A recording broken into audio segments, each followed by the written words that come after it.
ओम जगदाधार ओम जगदाधार सर्वदेष्टान धात्रे नमः सर्वदेशान दात्रे नमः। ओम जगदाधार ओम जगदाधार सर्वाधिष्ठान धात्रे नमः सर्वदेशान दात्रे नमः। ओम जगदाधार ओम जगदाधार सर्वाधिष्ठान धात्रे नमः सर्वदेशान दात्रे नमः।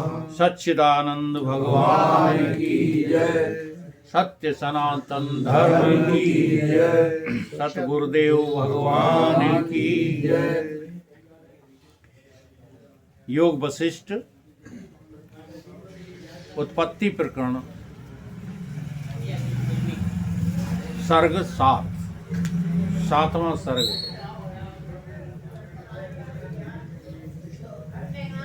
राम जी ने पूछा अपने गुरुदेव भगवान से कि हे मुनीश्वर, वह युक्ति कौन सी है, कैसे प्राप्त होती है, जिसके धारण करने से पुरुष आत्म पद को प्राप्त होता है?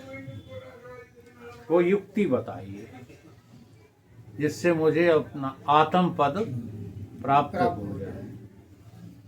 अब देखो, यहाँ पर विचार करो, ये तो सबको लगता है ना कि हम आत्मा हैं। कोई पूछे आपसे, वेदांत पढ़ते पढ़ते बहुत दिन हो गए, तो कोई आपसे पूछे कि आप आत्मा हो कि देह हो, तो आपका जवाब यही होगा कि हम आत्मा हैं। लेकिन अभी आत्मा आप हो, इसकी आपको युक्ति पता नहीं है। केवल शब्दों से आपने जान लिया है कि हम आत्मा हैं। आत्मा की पाने की युक्ति क्या है, वो राम जी पूछ रहे हैं। वशिष्ठ जी बोले कि हे राम जी, मिथ्या ज्ञान से जो विसूचिका रूपी जगत बहुत काल का दृढ़ हो रहा है, वह विचार रूपी मंत्र से शांत होता है, और कोई उपाय नहीं है। जो अभी आपके मुख से निकला ना कि गिरदावल साहब ने और हमारे पिताजी बना के दे दिया, तो आज मैंने सपना देखा। उस सपने में देखा कि वही गिरदावल साहब और पिताजी हमारे भारतवर्ष के प्रधानमंत्री बन गए। ठीक है, एक मंत्री गृह मंत्री बन गए, एक प्रधानमंत्री बन गए। उनके हम लड़का है। आज ही का स्वप्न बता रहे हैं, हम उनके लड़का हैं। तो जितने संसार के सुख भोग होते हैं, सब भोग रहे हैं। कार में हम चल रहे हैं, हमारी शादी हुई बहुत बड़े घराने में, और अपरंपार चारों तरफ धन की वर्षा हो रही है। ठीक है, इतना सब आनंद आनंद ही आनंद, जो दुनिया की आनंद थे, आज सपने में सब भोग लिए मैंने। फिर जानते हो क्या हुआ? सवेरे जैसे ही आंख खुली तो 1 सेकंड नहीं लगा, सब मिट गया। कुछ रहा? बोलो, कुछ रहा? हाँ, सपने में कहा नहीं रहा। नहीं रहा तो ये जगत भी तो सपना ही है। यहाँ बापू ने बनाया हो, चाहे पिताजी ने बनाया हो, या तो तुमने और तुम्हारी लड़कन ने बनाया हो, ये रोज रहने वाला नहीं है। यानी कैसी बात करते, अविचार पूर्वक बातें करते रहते। ये बातें यहाँ पर बैठकर बोलना कोई साधारण बात है क्या? है? अच्छी कमाई खाने से ये बातें आ जाएंगी, बुरी कमाई खाने से आ जाएंगी? भगवान कह रहे हैं और वशिष्ठ जी समझा रहे हैं कि विचार करो, जगत मिथ्या है। जगत में कुछ भी सच नहीं है। ये बातें नहीं है, ये विचार है। तो विचार रूपी मंत्र से ये शांत होता है, और कोई उपाय नहीं है। हे राम जी, बोध की सिद्धता के लिए मैं तुमसे एक आख्यान कहता हूं। तुम्हें जानकारी जो है हो जाए बोध की सिद्धता, यानी कैसे तुम जानोगे उसके लिए एक आख्यान तुम्हारे सामने रखते हैं। उसको सुन के तुम मुक्त आत्मा अपने को अनुभूत करोगे। जो अर्ध प्रबुद्ध होकर तुम उठ जाओगे तब त्यगात योनि को प्राप्त होगे। और अगर तुमने हमारी बात न सुनी, वशिष्ठ जी कह रहे हैं, राम से कह रहे हैं, हाँ, जो स्वयं अवतारी पुरुष हैं, कि तुमने अगर मेरी बात नहीं सुनी तो तुम कहाँ चले जाओगे? हाँ, नरक में चले जाओगे, तिर्यक योनियों में चले जाओगे। हे राम जी, जिस अर्थ के पाने की जीव इच्छा करता है उसके पाने के अनुसार यत्न भी करता है। जो इच्छा तुम करोगे मन में, उसी के लिए यत्न करोगे। और थककर फिर नहीं तो अवश्य उसको पाता है। इससे सत्संगति और सत्शास्त्र परायण हो। जब तुम इनके अर्थ में दृढ़ अभ्यास करोगे तब कुछ दिनों में परम पद पा जाओगे। इसलिए पिछली बातें, हाँ, ये सब छोड़ो। ये जितनी भी बातें करते रहते हो, हाँ, बाबा आलम के जमाने की, इनका सबका त्याग करो। इन बातों में कुछ नहीं रखा। देह का अभिमान बढ़ाना अच्छी बात नहीं है। जितना हो सके जल्दी से जल्दी इस देह के अभिमान को, जो तुमने पीछे किया है सब बेकार है। तुमने आज तक कुछ नहीं किया। ये सोचना शुरू करो। जब तक ये सोचते रहोगे और मूंछ पे हाथी बना रहेगा तब तक अभिमान बढ़ता रहेगा। इसलिए सन्यासी क्या करते हैं, ये भी घुटा देते हैं और मूंछ भी घुटा देते हैं। इसमें बड़ा रहस्य है। एक दिन स्वामी जी ने कहा था, तुम लोग सुनते नहीं हो। उन्हें कहा है, नाक के नीचे ज्यादा न रहा करो। नाक के नीचे का मतलब कही थी, समझते हो, नाक के नीचे बाल जब आए तो। हाँ, ये क्या है मूंछ फूंछ रखना? ये केवल मर्द की थोड़ी शोभा होती है, इसलिए नहीं घुटाई जाती। ये हमारी हिंदू संस्कृति है। लेकिन हम मूंछ पर हाथ ही फेरते रहें, ये देह अभिमान से ज्यादा कुछ नहीं है। देह अभिमानी बनना छोड़ो। सूबेदार साहब, हमसे ज्यादा हितकारी तुम्हारा कोई है नहीं, न तुम्हारे लड़के न तुम्हारे पिताजी, और तुम इस तरह की बात कर देते हो। हाँ, 2 कौड़ी की बात कर दी आज आपने।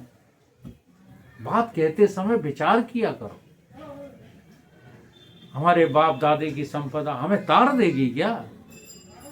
हम तरेंगे अपने विचारों से, हाँ, अपनी सत्यता से। बाकी कोई हमें तार नहीं सकता। इतना है कि माता पिता इसलिए पूजनीय है कि उनकी वजह से हमें मनुष्य का शरीर मिल गया। वो तो हम स्वीकार करेंगे।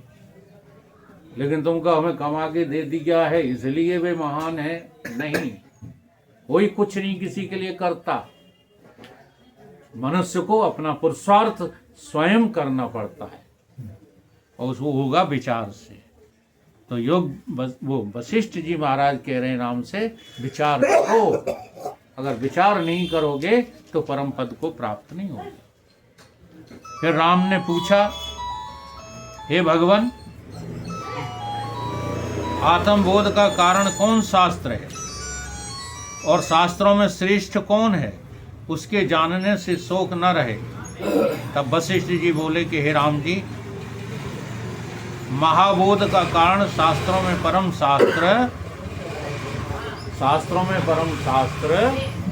वेदांत है। वेदांत का नाम ही है महाशास्त्र। उससे बड़ा कोई शास्त्र नहीं है। इसलिए वेदांत को जो है केवल ये कहकर वे तो वेदांती हैं, टाला नहीं जाता। वेदांत में सभी शास्त्रों का निचोड़, इसी का नाम रख दिया योग वशिष्ठ। इसी का नाम, ये इसमें वेदांत भरा पड़ा है। इसमें बड़े बड़े इतिहास हैं, जिनसे परम बोध की प्राप्ति हो जाएगी। हे राम जी, हंसों का सार मैं तुम्हें कहता हूं, परम हंसों का सार मैं तुमसे कहता हूं, जिसको समझकर जीवन मुक्त हो तुमको जगत बिल्कुल नहीं भासेगा। जैसे स्वप्न में जागे हुए कुछ स्वप्न के पदार्थ मिथ्या भासते हैं। अभी मैंने इसीलिए स्वप्न सुनाया। सपने में जो कुछ हुआ था वो था क्या? किसी काल में, स्वप्न काल में था। देखो, स्वप्न काल में सपना हमें सपना नहीं लगा, लेकिन अब जागृत में विचार करोगे तो स्वप्न काल में के पदार्थ भी स्वप्न काल में थे नहीं कि थे। ऐसे ही इस जागृत में भी जितना भी तुम देख रहे हो ये सब सामान है नहीं। ये विचार करो, हमारे तुम्हारे शरीर भी केवल स्वप्नवत भास रहे हैं थोड़े ही। अगर तुम इसको सपना सिद्ध कर लोगे, और सपना सिद्ध होता है जगने से, सोए रहने से तो नहीं होता, या सपने में मजा लेते रहने से तो नहीं होता। सपने को सपना सिद्ध करो। तो कब करोगे? जब जगोगे। तो सत्संग किसके लिए है? इस संसार रूपी सपने से जागने के लिए। जो कुछ सिद्धांत है उन सब का सिद्धांत इसमें है, और इसमें वह नहीं और मैं भी नहीं, उसको बुद्धिमान सब शास्त्र विज्ञान भंडार जानते। हे राम जी, जो पुरुष सिद्धा संयुक्त इसको सुने और नित्य सुन के विचारे, उसी की बुद्धि उदार होकर के परम बोध को प्राप्त होगी। इसमें कोई संशय नहीं है। जिसको इस शास्त्र में रुचि नहीं वह पापात्मा है। अब समझ लो, जो हमारी बात जो चल रही है ना यहाँ, सत्य की चर्चा, सत्संग, ये बातें जो सुनने में अरुचि रखता है वो पाप आत्मा है। उससे बड़ा भारी पाप बना है कोई, इसलिए उसको सत्संग सुहाता नहीं है। दूसरी भाषा में ये कहो, जिसको सत्य स्वीकार नहीं है वो पाप आत्मा है। सत्य को स्वीकार तो करो पहले, पालन बाद में कर लेना। हम तो स्वीकार ही नहीं करते। उसको चाहिए कि प्रथम और शास्त्रों को विचारे, उसके अनंतर इसको भी विचारे, तो वो जीवन मुक्त हो जाएगा। दुनिया के सारे शास्त्रों का तुम पालन करो, लेकिन साथ साथ में जो है इसका पालन करो। इसका पालन का मतलब है ज्ञान से जीना सीखो। कोई भी कार्य करो बिना ज्ञान के न करो, ये है रहस्य। तुम चाहे कर्म करो, सेवा करो, उपासना करो, योग करो, धर्म करो, जो भी करना है ऐसे करो, ज्ञान से करो। अगर ज्ञान के द्वारा करोगे तो धर्म धर्म रहेगा, और अगर ज्ञान से तुम वंचित हो जाओगे तो वही तुम्हारा जो है धर्म अधर्म हो जाएगा। हाँ, अधर्मम धर्मम इति भगवान कृष्ण गीता में कहते हैं कि धर्म अधर्म हो जाता है कब? जब तुम तमोगुण की प्रधानता से करते हो, अधर्म हो जाता है। रजोगुण की प्रधानता से करते हो। अच्छा, दान क्यों देते हो? मूंछ बढ़ाने के लिए दान दिया जैसे। हाँ, तो क्यों दिया बताओ? जो लोग दान देते हो वो बताओ, दान क्यों दिया? उनने एक दे, हम दो दे। अगर दान मूंछ बढ़ाने के लिए देते हो तो जानते हो क्या हो जाएगा? आपका पतन हो जाएगा। दान किस लिए देना चाहिए? कि हे प्रभु, ये सब कुछ तेरा ही दिया हुआ है, तेरा तुझको अर्पण, क्या लागे मेरा। दान इसलिए देना चाहिए। दान हम देते थोड़े ही हैं, दान तो हमसे भगवान दिलवा देता है। समझ में आ रही है कुछ बात? हाँ, तो देते समय तुम उदार बनो। क्यों बनो? क्योंकि मेरा कुछ नहीं है, सब भगवान का है। जैसे उत्तम औषधि से रोग शीघ्र निवृत्त होता है, वैसे ही ये वेदांत शास्त्र सुनने से और विचारने से शीघ्र ही अज्ञान नष्ट होकर के आत्म प्राप्ति हो जाती है, परमात्मा प्राप्त हो जाता है। परमात्मा को पाना है तो केवल सत्य शास्त्र से ही प्राप्त होगा, सत्संग से ही प्राप्त होगा, संत की सानिध्यता से प्राप्त होगा। परमात्मा कभी तुम्हारे ढोंगों से मिलेगा नहीं, चाहे जितने कर लो। सब अच्छी बातें हैं। देखो, गंगा नहाना बुरी बात नहीं है, ठीक है, तिलक लगाना बुरी बात नहीं है, चोटी बढ़ाना बड़ी बुरी बात नहीं, बुरी कोई बात नहीं। लेकिन इन सारी बातों को करते हुए अगर तुम अज्ञानी बने रहे तो तुम 2 कौड़ी के नहीं। 1000 बार गंगा नहा लो। गंगा क्यों नहाई? कभी तुमने इस पर विचार किया? नहीं किया तो तुम जो है मान ही बैठे रहो, क्या मुक्त हो जाएंगे? कभी मुक्त नहीं हो सकते। बड़ी बढ़िया बात कहते हैं कबीर जी, लेकिन हम उस पर विचार नहीं करते। गंगा के नहाने से जो पापी नर तर जाए, तो मीन क्यों ना तरे जाको गंगा ही में?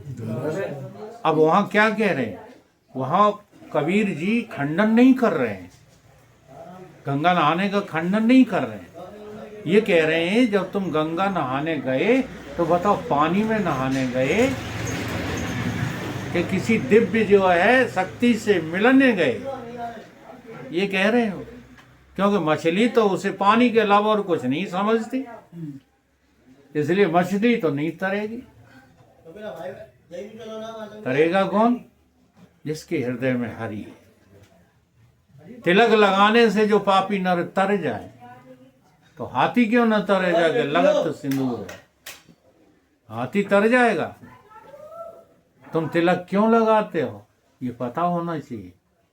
पता बताओ कुछ नहीं है, वो तिलक लगाए घूमते रहते हैं। बड़े बड़े त्रिपुंड हमने देखे, उनसे पूछते पंडित जी ने बता दियो, ये आप लगाते क्यों? इससे हमें क्या करना? हमारी हिंदू संस्कृति है। सब के सब राजनीतिज्ञ हो गए। नहीं, तिलक लगाने की बहुत बड़ी महिमा है, उसको जानो। इसलिए यहाँ पर वशिष्ठ जी एक ही बात कह रहे हैं, तुम कोई भी काम करो ज्ञान से करो, क्योंकि बिना ज्ञान के तुम्हारा जीवन तो बिल्कुल 2 कौड़ी का नहीं। तो तुम्हें जो है परमात्मा आत्मपद प्राप्त हो जाएगा। आत्मपद की प्राप्ति बर और साप से नहीं होती। जैसे कोई वरदान दे दे कि जाओ तुम तर जाओगे, नहीं तर सकते। जैसे कोई श्राप दे दे कि नहीं तुम तर ही नहीं सकते, तो ऐसा नहीं है। आत्म तत्व की प्राप्ति तो हमेशा ज्ञान की राह पर चलने से होती है। किसी के वरदान से और श्राप से आत्म पद प्राप्त नहीं होता। जब विचार रूपी अभ्यास करोगे तो आत्म ज्ञान प्राप्त होगा ही होगा। इसलिए हे राम जी, दान देने, तपस्या करने और वेद के पढ़ने से आत्म पद की प्राप्ति नहीं होती। अच्छा, अब ये जो इन्होंने मना कर दिया तो क्या करना चाहिए? वेद को नहीं पढ़ना चाहिए, हैं? दान नहीं देना चाहिए। हमने ये देखा है समाज में, जो योग वशिष्ठ पढ़ गए हैं ना, ज्यादा योग वशिष्ठ पढ़ा जिन्होंने, वे दान देना छोड़ गए। दान नहीं देते, दूसरे का खा जाते हैं।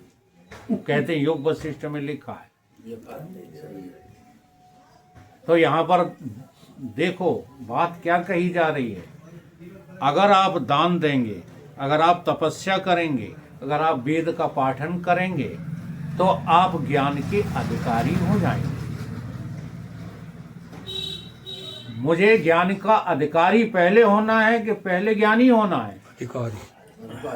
हाँ, तो ज्ञान का अधिकार प्राप्त करने के लिए दान, तपस्या, वेद अध्ययन ये सब जरूरी है।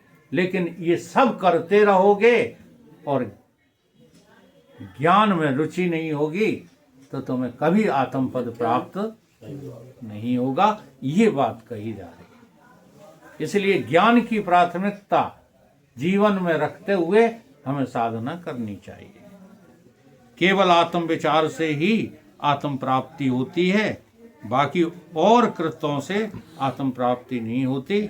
संसार भ्रम भी अन्यथा नष्ट नहीं होता। अगर संसार का भ्रम नष्ट करना है,